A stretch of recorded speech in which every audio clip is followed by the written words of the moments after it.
Hello everyone, good evening কেন বললাম তোমরা হয়তো অবাক হয়ে যাচ্ছ। সবসময় তো সকালবেলার ভ্লগ তোমাদের সঙ্গে শেয়ার করি। আজকে ভাবলাম যে আগের দিনের রাত্রিবেলা কি কাজকর্ম করি সেগুলো তোমাদের সঙ্গে শেয়ার করা হয় না, তো সেগুলো দেখো আজকে তোমাদের সঙ্গে একটুখানি শেয়ার করে নিলাম।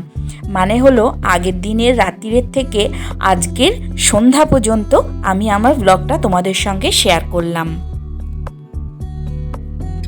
সবার প্রথমে বলো তোমরা কেমন আছো? আশা করব নিশ্চয়ই খুব ভালো আছো। আমরাও কিন্তু বেশ ভালো আছি। আজকে আবার একটা নতুন ব্লগ নিয়ে তোমাদের সামনে হাজির হয়ে গেছি। তোমাদের যদি এই ছোট্ট ব্লগটা ভালো লেগে থাকে তাহলে একটা করে লাইক করো প্লিজ। বেশি বকবক না করে তোমাদের সঙ্গে নিয়ে আজকের ভিডিওটা শুরু করে দেওয়া যাক। আবার প্রথমে জানালাম গুড মর্নিং, কারণ আজকে হচ্ছে পরের দিন সকালবেলা।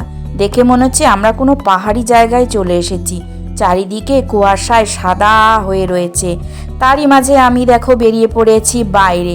ইচ্ছা একদমই করছিল না বাইরে বেরোনোর, কিন্তু কিচ্ছু তো করার নেই, বাধ্য হয়ে বাইরে তো বেরোতেই হবে। বাইরে যেটুকু কাজ ছিল কমপ্লিট করে সোজা ঘরে চলে এসে জানলা দরজা বন্ধ করে দিয়েছি। দিয়ে এখন করে নিচ্ছি গরমা গরম চা। বাইরে বলো আর ঘরেই বলো, আজকে এত অতিরিক্ত ঠান্ডা যে ঘরের ভিতরেই বসেই আমরা ঠকঠক করে কাঁপছি। তো চলো এখন এই গরম চাটা একটু খেয়ে নিয়ে যদি কাঁপাটা একটু কমে তাহলে অন্যান্য কাজগুলোতে হাত দেওয়া যাক।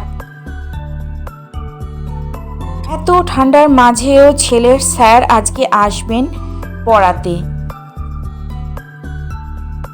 তাই ছেলেকে আমাদের সঙ্গে এক কাপ চা আর একটুখানি কেক দিলাম। একটুখানি খেয়ে তারপরে ও পড়তে বসেছিল, আর আমি এদিকে জল খাবারের ব্যবস্থা করতে শুরু করে দিয়েছি।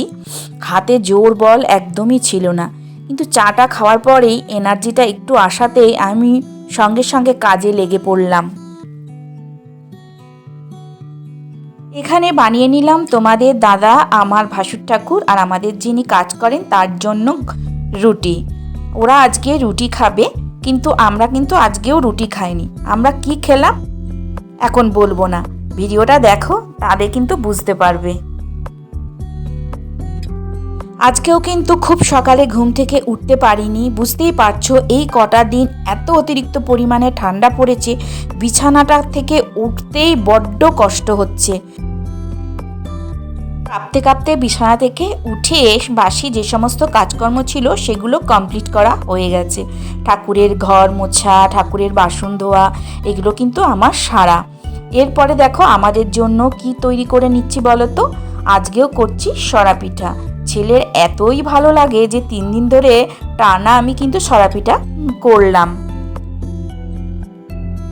আর এই ইঁদুরটাকে দেখো কোথা থেকে জানি না দৌড়ে এসে একদম দরজার সামনে এরকমভাবে চিৎপটাং হয়ে শুয়ে পড়লো।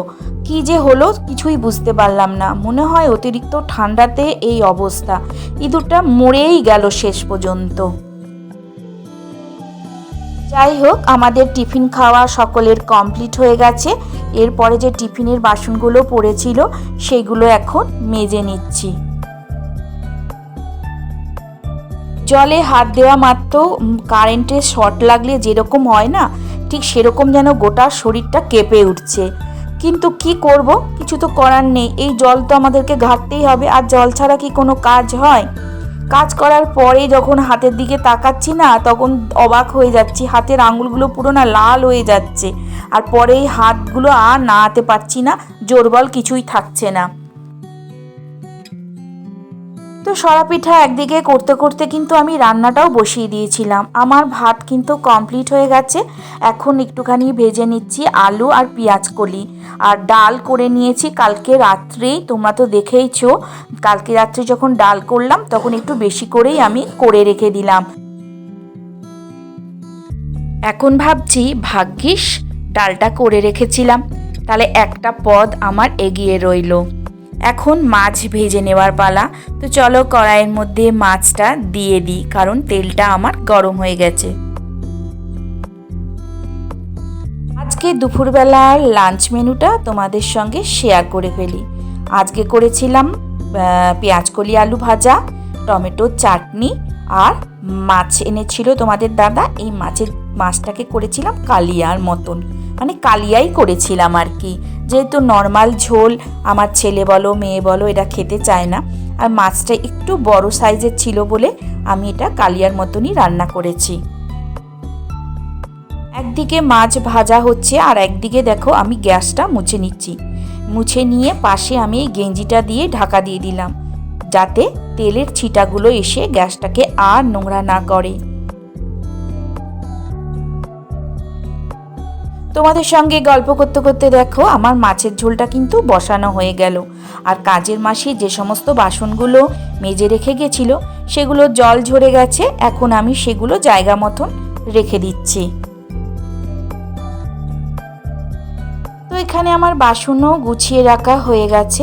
এবার এই ঝুড়িটাকে আমি বাইরে আবারও রেখে দেব, যাতে কালকে মাসি এসে তার সুবিধা হয় বাসনগুলো রাখতে। তো এদিকে আমার মাছের ঝোলও কমপ্লিট হয়ে গেছে। চলো মাছের ঝোলটা আমি জায়গায় ঢেলে নিই।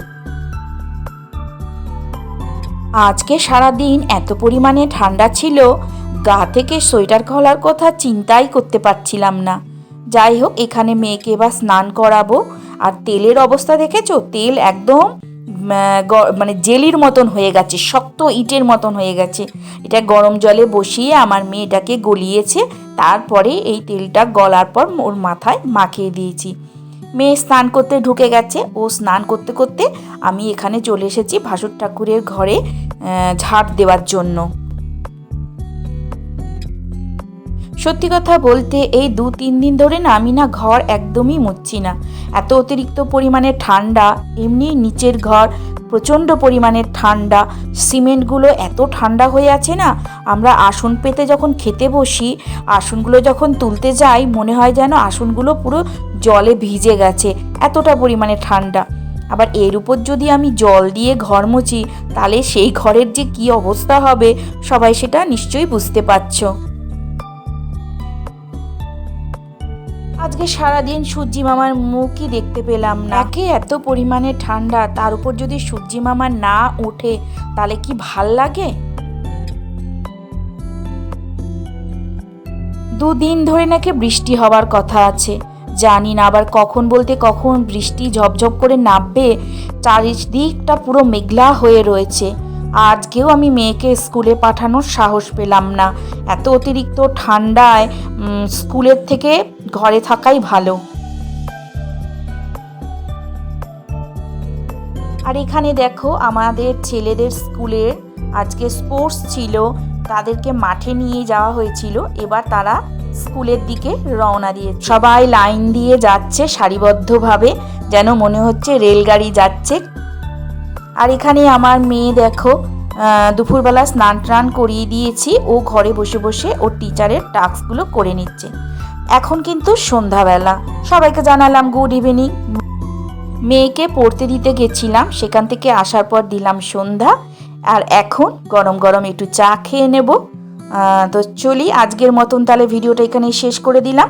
কালকে আবার একটা নতুন ভিডিও নিয়ে তাহলে হাজির হয়ে যাব।